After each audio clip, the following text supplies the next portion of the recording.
Good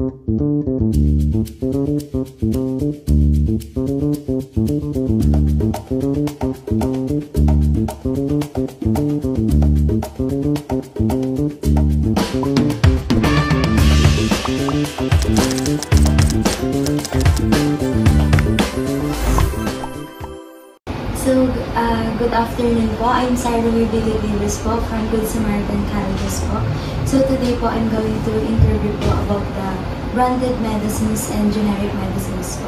So before we start po, can you briefly introduce yourself and your role in healthcare? Yes, I'm Rico Valdez. I'm 24 and I live here in Guimban, Nueva.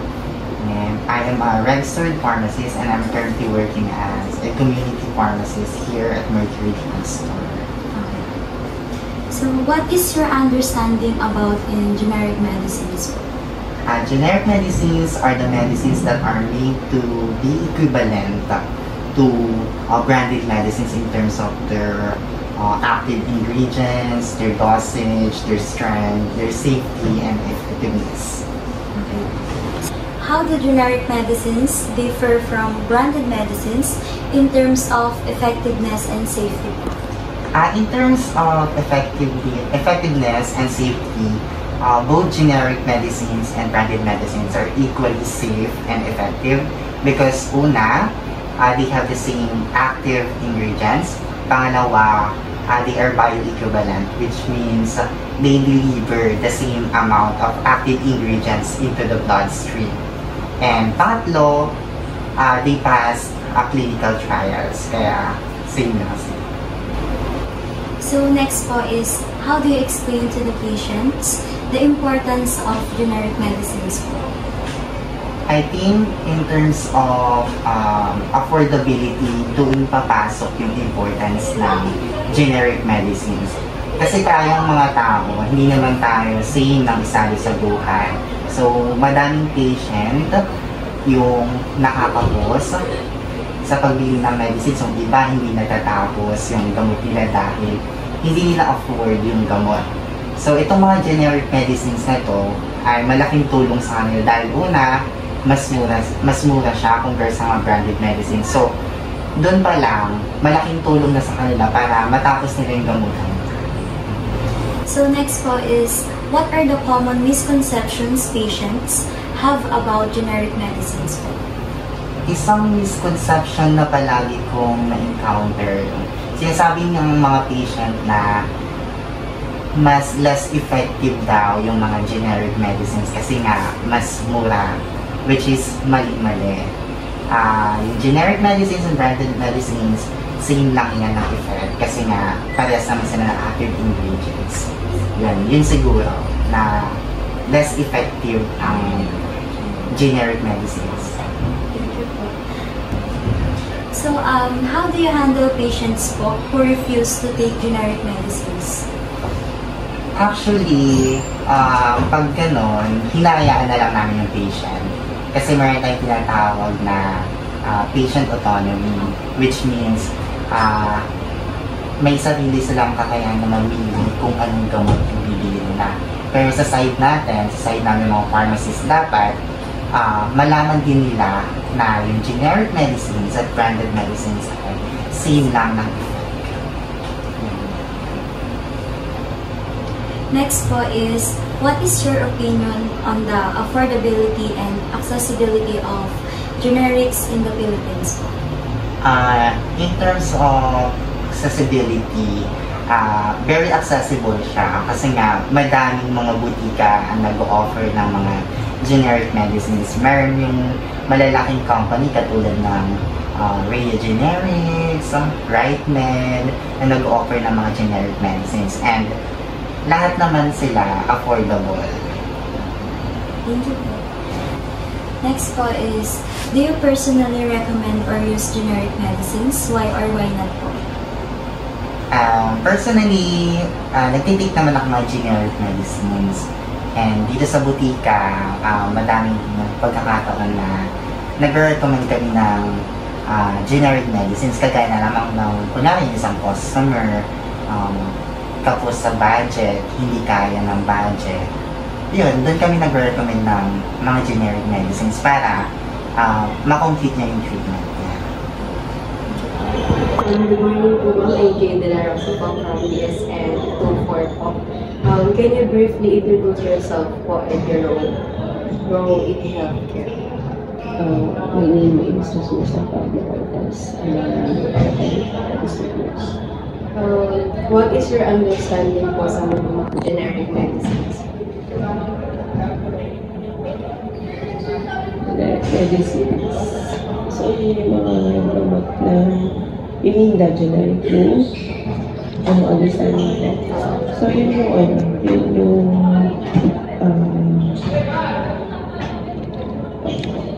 yun yung meaning nila, yun yung pangalagay ng gamot. While yung brand naman is yung brand name, depends sa trademark.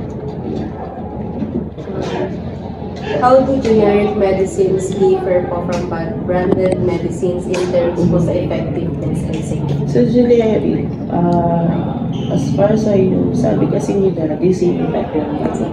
Yes, ang sabi nila. Pero, in my own experience kasi, lalo na pagka antibiotics sila, mas may tiwala kasi, siguro naman karamihan din, mas may tiwala ang karamihan ng tao sa mga brand kasi subok na nila. Tsaka sa napapansin ko kasi pagka generic name siya, ang tagal ng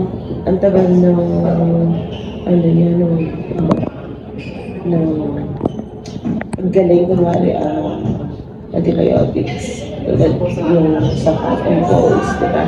Yung mga upper respiratory infection. Yung mga ang tagal ng nila paggaling, yes. Compared dun sa pagka bumili ka ng branded, parang before 7 days, before mo siya matapos mo yung course, di ba, 7 days dapat.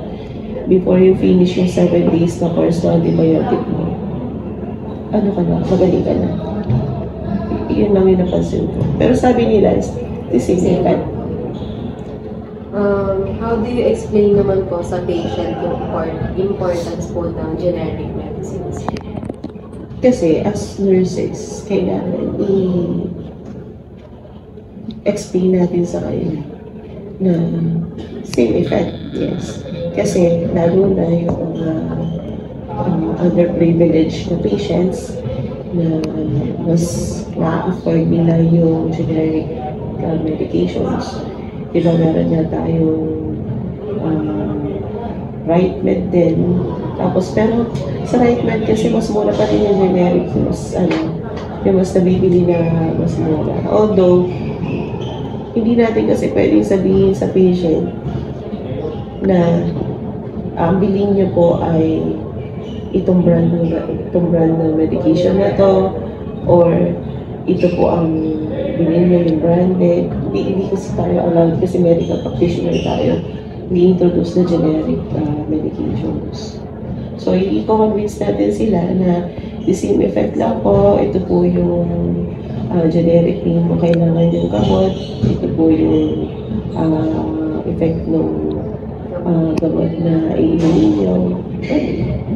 Ano naman po yung common misconception po ng patient sa mga generic? Yun, katulad hindi siguro na sa akin, parang less effective. Less effective siya. Siguro effective siya, pero kailangan mo siya i-prolong yung pag-take mo. Example nga yung sa antibiotics. Siguro if 7 days sa mga branded, sa kanila siguro how do you handle the patients po na nag-refuse na mag-take ng generic medicines? meron naman din kasi tayo freedom of is their call kung ano yung gusto nila. Yung sa atin, ini-introduce natin sila kasi lalo na sa mga underprivileged na mga patients para alam nila na ito yung branded. Alam mo yun, bibigyan natin sila ng options. Yes, ito yung mga options nyo. Ito po yung generic name. Ito po yung mga brand names. Diba? So usually, pagka lalo na makikita niyo sa prescription ng doktor naman, it's the generic name. Pero may naka-enclose doon, nakikita niyo sa ilalim, open and close parenthesis, yung brand. So it's their choice pa din kung ano yung bibili nila. Kung afford nila yung medyo mas mahal, which is right din, pwede you can purchase that. But kung mas afford nila yung mas mahal, yun yung branded talaga. It's their choice. Pero where to, as medical practitioners, kailangan, ang i-introduce natin is yung generic name pa din. What is your opinion naman po sa affordability and accessibility po ng generic synthetic? Sa tingin ko naman, ang dami ng mga pharmacy na nagbibenta ng generic medications, yung generic pero ano ba yung pangalan ng pharmacy? Butika para sa bayan, something like that. May gano'n na sila eh. So, I think naman accessible siya. Hindi, kasi before, ang kilala lang namin na bilihan ng gamot is Mercury. At saka, before Southstar, meron isa pa. Manson. So, yes. Yun lang dalawa na yun naman. Why naman dami na? Do you personally recommend or use generic medicines? I do. Yung supplement nila, generic yung ginagamit ko. Like vitamin C. Yung Syntex, generic yun. Yung ano yun eh, ano ba yung paracetamol. Yung ba yun? Magkano naman yun. Pero antibiotics also, hindi masyado. Kasi, yung mga ano lang, mga pang-common colds, gano'n, fever, gano'n.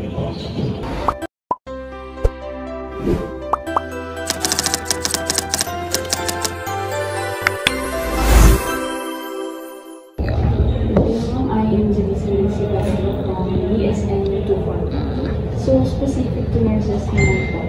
In your nursing practice, how often do you encounter generic medicines in medication administration?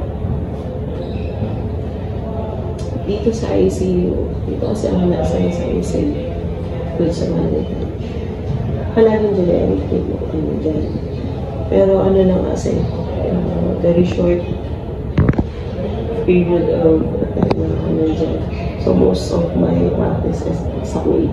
Sa Kuwait kasi talagang branded yung gamit. So yung gamit nila is mga third generation antibiotics. So hindi masyado kasi doon sa mga sa generic medications. So mostly dito yun sa Pilipinas. So have you experienced patients questioning or doubting the generic medicines you administer? How did you respond? Hindi naman madalas. Hindi naman ako palagi nakakaligaw na gano'n. Pero siguro yung ibang staff, narinig ko na parang feeling nila hindi effective yung hindi branded na gano'n. So, ideally, ang sasabihin natin sa kanila is yung ito po yung effect na makakuha nyo dito sa gamot na to. Same as kung ito pong branded yung mabibili nyo. So, kailangan lang natin i-elaborate ng mas layman's term ang gagamitin. Kasi pagka, di ba, yun yung practice natin, yun yung turo natin. Pagkakausap natin ng patients, kailangan layman's term para mas naiintindihan nila. So, pagpapaliwanag natin ng difference ng generic medication at saka yung branded medication is kung paano nila mauunawaan yung sinasabi ko. How do you educate patients about generics properly? Example po, adherences, yung dosage po ng gamot. Lagi mo na akong sasabihin sa kanila, hindi na artistic. Kaya mo siya na, pero siya, ang pausap is made. dapat, minsan kasi yung mga tao, which one, yung iba, kung mapapansin mo yung ibang doktor, nagdudumit sila, isa sa umaga, tapos ito na isa sa tanghali. So dapat, sa lalo na pag-iingat, nililist na mo yun, hindi ko lang sasabihin kasi mas maraming na nakalimutan nila. Or ibibigay mo siya doon sa relatives, caretaker doon. Wala naman sila, hindi na mapagod. So yung ano lang natin, sa ganito po oras, susunod po namin, or susunod po na ganito po oras, may daan sa the next day, ganito po oras yun. So, kailangan be very specific tayo natin sa pagiging medication. Last, what challenges do nurses face in promoting generic medicine use at the bedside? Kasi nasa Friday kasi sa minsan. Usually, most of our patients kasi sa consumption, they hospital patients. Nasabi sila na gamit nilang already yung medications is limited. So, makaka-encounter ka talaga yung dyan, even din yung pag-ibig. So, pag nag-refuse sila, it's their choice eh. Pwede kung mag-reseta ka na lang, hindi ka na-reseta doon sa doktor. Tapos explain mo, doktor, ayaw po yun yung na available sa atin, which is generic. Baka po pwede rin kasi ito kasi ang galing ko pwede na isang. So wala tayong ano doon, hindi yun hawak na kailangan natin i-impose sa kanila. Kailangan generic ang thank you.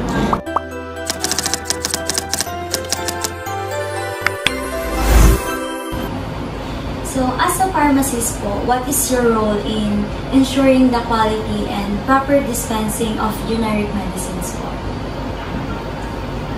Karamihan kasi sa mga tao, kami mga pharmacist, nililabel nila kami as taga-benta lang ng gamot, which is mali-mali.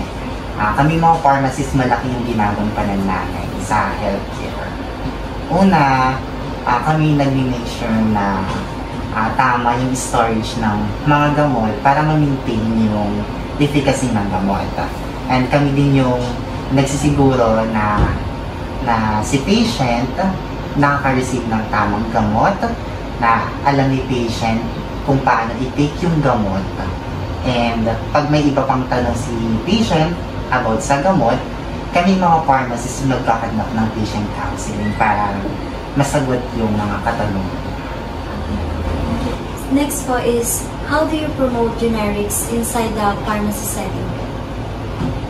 In terms of promoting generics medicines, siguro pag yung mga patient nagtatanong ng ibang mas murang gamot, doon namin sinasuggest yung mga generic medicines. Kasi nga diba una mura. Kaya yun siguro. Thank you. So next po is, have you encountered cases where doctors prescribe branded medicines but the patients ask for generics? How do you handle it? Ayan, madalas mangyari yan. Minsan, yung mga doktor, brand na lang yung sinusulat sa reseta, which is maling-mali. Kasi nga, una, binaviolate niya yung RA 6675, which is the Generics Act of 1988, na dapat sa pagreseta ng gamot, dapat sinusulat yung generics name. And dito, sa butika namin, madalas na hindi afford ni patient yung nakasulat na brand dun sa kanyang reseta. Kaya ginagawa namin, nagsasuggest kami ng mas mura o kaya mga generic medicines para ma-afford ni patient. Next po is, what is your opinion on the Generics Act of 1988 and its impact on patient access po? The goal of Generics Act of 1988 is to promote the use of generic medicines. And malaking tulong ito kasi katulad ng sinabi ko, hindi naman tayo same ng estado sa buhay. Lalo-lalo na sa mga tao na hindi afford yung mga gamot. So malaking tulong sa kanila para matapos nila yung treatment nila kasi it's cheaper, mabibili nila lahat. And I think if we continue to educate people about generic medicines, kung ano yung pinagkaiba na ng branded medicines, I'm sure madaming tatangkid sa generic medicine. So lastly po is, what advice would you give to future healthcare professionals about encouraging generic medicines use po? Siguro ang ma-advise ko lang, dapat maipaliwanag din na sa patient na walang pinagkaiba in terms of efficacy and safety ang isang branded at generic na gamot. And pwede silang mag-suggest ng generic na gamot, pero hindi dapat pilitin si patient na bumili ng generic na gamot. Kasi remember, patient autonomy. Dapat si patient kung mamimili kung anong kung branded ba or generic yung bibili nila. Yun lang. Thank you po. Thank you.